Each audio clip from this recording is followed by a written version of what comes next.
존경하고 사랑하는 우리 구독자 여러분 반갑습니다. 여러분의 천만 라디오 최장입니다. 벌써 또 아침이 다가왔습니다.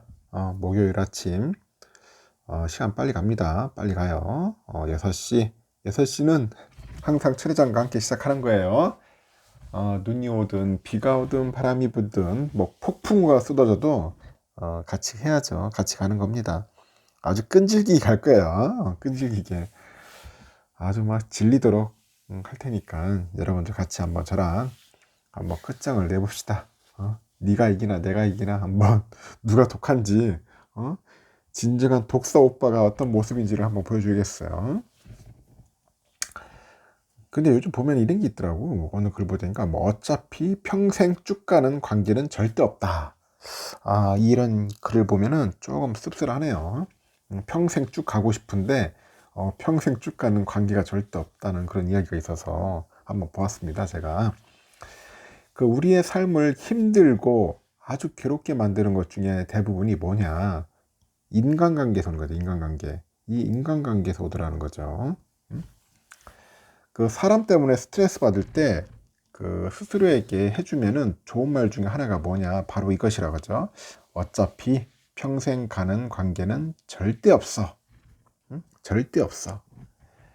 나에게 스트레스를 주는 상사는 결국은 퇴사하면은 다시는 안 볼 사람이죠. 안 볼 사람이고, 자꾸만 신경을 긁는 지인은 끊으면은 그만인 사람이고, 잔소리만 아주 늘어놓는 그런 친척들은 어차피 1년에 한두 번 보는 사람이다. 그래서 학창시절에 나를 힘들게 했던 그런 친구들 있죠. 이 친구들도 어차피 시간이 지나면 다시 보지 않는 경우가 태반입니다. 태반이에요. 그동안 엮였던 인간관계 대부분은 지금은 생사 여부조차 알지 못하는 경우가 대다수라고 합니다. 대다수라고 합니다. 그러니까 인간관계로 너무 전전긍긍하지 말고 힘들어하지 마세요. 지금은 전부일 것 같았던 사람조차도 시간이 지나면은 아무것도 아니게 될 것이다. 아무것도 아니게 될 것이라고 합니다. 그러니까 사람 때문에 너무 힘들어하지 말라는 거예요. 사람 때문에 너무 힘들어하지 마십시오. 알겠죠? 그냥 천혜장만 믿고 가면 돼. 천혜장 너무 믿지 마. 너무 믿으면 나도 힘들어. 나도 힘드니까 여러분들 편한 대로 하시면 돼. 편한 대로. 알겠습니까? 아주 흥미로운 이야기가 있어요. 삼성전자 소식에. 삼성전자가 카드사에다 삼성페이와 관련된 맺었던 기존의 계약을 연장하지 않겠다. 그런 내용을 전달했답니다. 삼성페이.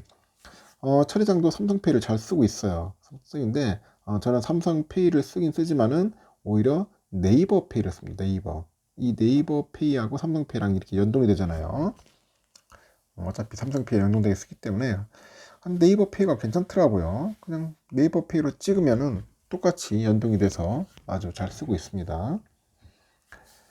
삼성전자는 그동안에 카드 업체들과 삼성페이에 대해서 별도 수수료를 받지 않았죠. 받지 않고 그렇게 계약을 했는데 요번에 이제 뭐 받지 않고 계속 이제 연장하면서 했는데, 요번에는 이제 삼성전자가 이제 변한 거죠. 변심한 것 같아요. 삼성전자는 최근에 기존 계약을 그대로 연장하지 않겠다는 방침을 카드사에다 서면을 전달한 거예요. 그리고 이에 따라서 삼성전자와 카드사가 맺고 있던 그런 기존 계약은 8월로 이제 만료가 됩니다. 8월 정도 만료되고 새로운 조건으로 신규 계약을 맺을 것 같아요. 결국은 뭐냐, 돈 내라는 거야. 이제 니들도 돈 내라, 수수료 내라. 협상은 통상 기존 계약 만료 3개월 전부터 이제 시작된다고 합니다. 업계에서는 삼성전자 이번 방침을 두고 삼성페이 수수료 유료화로 가는 수순 아니겠냐, 그런 해석을 내놓고 있습니다. 특히 최근에 국내 서비스를 시작한 애플페이가 카드사로부터 결제액의 최대 0.15%의 수수료를 받는 것으로 알려져 있어요. 보니까 애플이 아주 잘 뜯고 있어요. 보면 이런 거. 그래 삼성페이도 따라가는 거야. 애플도 하는데 우리라고 못할 거 있냐? 같이 하자. 응? 우리도 수수료 받자. 뭐 그런 것 같습니다. 여기에 삼성페이의 경쟁력과 국내 간편결제업계 생태계, 그 카드사와의 관계도 고려한 데 따른 것으로 풀이되고 있는데, 일단 삼성전자 측은 수수료, 유료화 여부 등에 관해서는 결정된 바 없다고 하지만은 우리가 볼 때는 이제 페이도 결국은 이제 수수료 받고 유료화로 가는 게 아니냐, 그게 이제 거의 대다수의 의견이라고 보시면 될 것 같습니다. 그리고요, 뭐 삼성전자 뒤통수 쳤더니 일본에서도 잘 나간다. 도대체 누구냐? 이제 구글이죠. 구글. 이 구글의 스마트폰이 일본 시장에서 뭔가 선전하는 그런 모양새를 갖고 있다고 하는 것 같은데, 올해 1분기 일본 스마트폰 시장에서 가장 많이 팔린 스마트폰 순위로 삼성전자를 크게 앞질렀다. 삼성전자는 중저가 라인업만 9위에 턱걸이하는 데 그쳤다고 합니다. 일본 시장 조사 업체 보니까 여기 미디어 포털이라고 있어요. BCN. 뭐 주요 가전 양판점, 온라인 숍 등을 대상으로 해가지고 올해 1분기 스마트폰 제품별 판매량을 집계를 했어요. 해보니까 삼성전자 갤럭시 53 5G가 최고 9위에 올랐다, 그런 이야기가 있네요. 9위.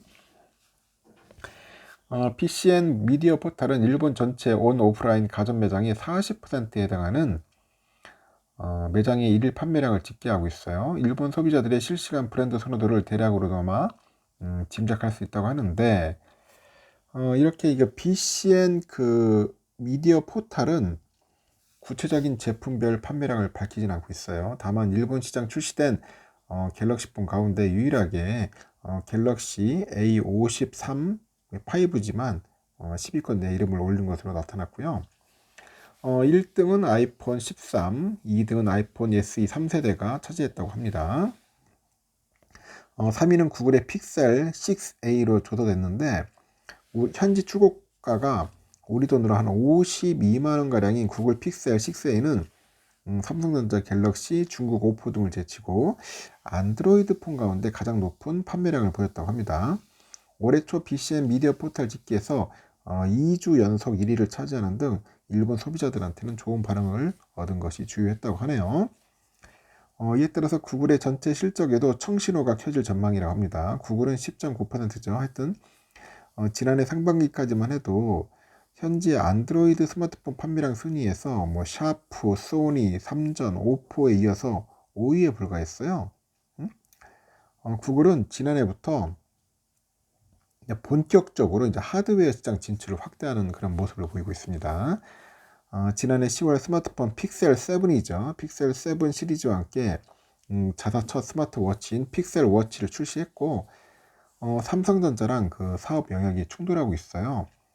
출시 3개월 만인 지난해 4분기에만 88만 대의 픽셀 워치를 출하해가지고 전 세계 웨어러블 시장 점유율에서 삼성, 샤오미, 화웨이를 모두 제쳐가지고 2위를 차지했습니다.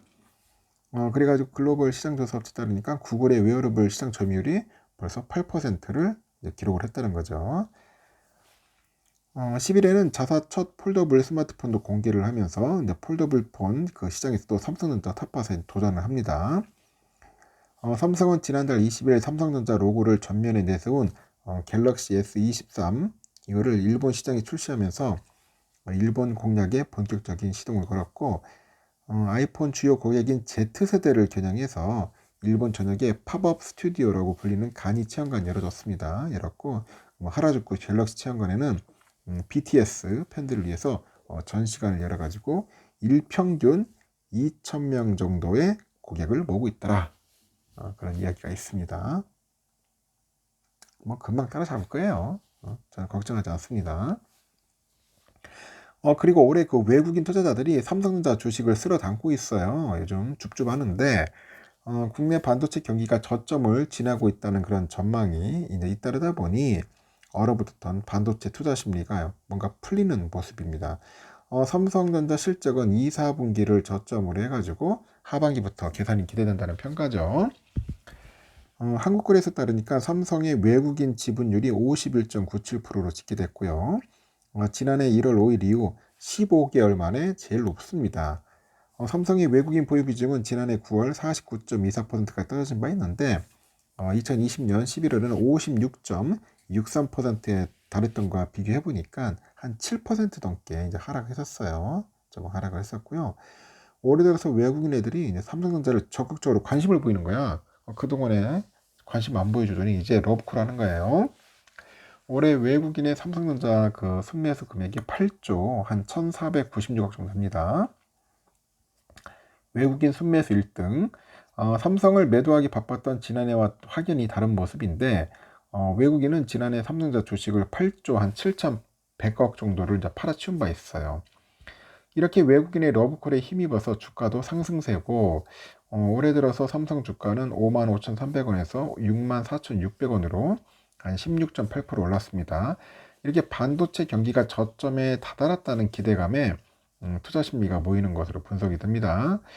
이날 국책 연구기관이죠. KDI 반도체 수요의 60% 이상을 차지하는 그 컴퓨터하고 그 모바일 기기의 교체 주기를 감안을 하니까 올해는 한 2, 4분기에서 이제 3, 4분기 이제 반도체 경기 저점에 근접할 것이다. 그런 이야기가 있습니다.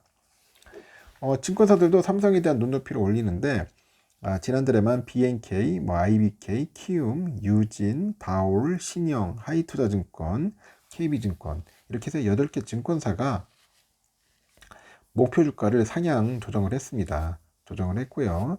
하이투자증권하고 유진투자증권은 이달에만 목표가를 좀 올렸네요. 보니 이제 본격적으로 감산으로 이제 실적에 그런 발목을 잡았던 재고 문제 이게 해소되면서 2, 4분기를 저점으로 해가지고 하반기부터는 실적이 개선될 거라는 그런 목소리를 내놓고 있습니다.